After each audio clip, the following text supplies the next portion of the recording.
అందరికీ నమస్కారం.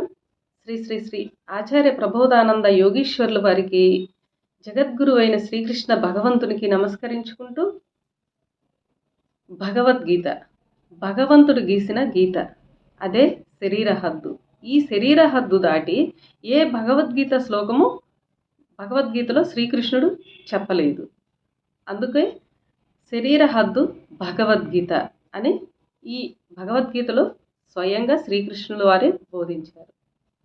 ఈరోజు ఆత్మ సంయమ యోగం అనే అధ్యాయంలో 45వ శ్లోకం గురించి తెలుసుకుందాం.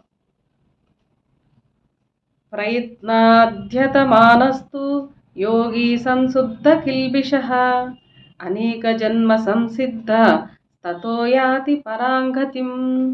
ఈ శ్లోకము జీవాత్మ గురించి తెలియచేశారు. భావము: అనేక జన్మల ఎత్తుచు దృఢ ప్రయత్నము చేసి యోగమును పొందగలిగి తనకు ఉన్న సర్వకర్మలు పోయిన తర్వాత పరమును పొందగలుగును. వివరము: యోగి కావాలనుకున్నవాడు యోగమును సాధించుటకు వాని ప్రయత్నమును బట్టి యోగి కావాలనుకున్నవాడు వాని ప్రయత్నమును బట్టి సంవత్సర కాలము కానీ కొన్ని సంవత్సరములు కానీ లేక అసలు కానీ పట్టవచ్చును. ఇక్కడ ఏమని చెప్పారంటే, యోగి కావాలనుకున్నవాడు యోగమును సాధించుటకు వాని ప్రయత్నమును బట్టి సంవత్సర కాలము కానీ కొన్ని సంవత్సరములు కానీ లేక జన్మలు కానీ పట్టవచ్చును అని ఇక్కడ తెలియజేశారు. చివరకు యోగి అయిన వాడు మోక్షము పొందుటకు కొన్ని జన్మలు పట్టును.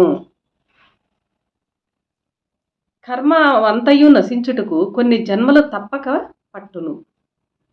కర్మ అయిపోవునంత వరకు జన్మలు తప్పవు. కర్మంతయు అనగా తనకున్న పాపపుణ్యములన్నీయు శేషము లేకుండా అయిపోయిన క్షణమే శరీరమును వదిలి సర్వవ్యాపి అయిన మోక్షమును పొందును. ఒకే జన్మలో యోగమును సాధించవచ్చునేమో కానీ మోక్షమును సాధించలేరు. ఒకే జన్మలో యోగమును సాధించవచ్చునేమో కానీ మోక్షమును సాధించలేము. ప్రయత్న పరునికి అనేక జన్మల సంస్కార ఫలమే మోక్షము కాగలదు. మోక్షం అనేది అనేక జన్మలు సంస్కార ఫలమే మోక్షము కాగలదు అని ఇక్కడ తెలియజేశారు ఈ శ్లోకంలో.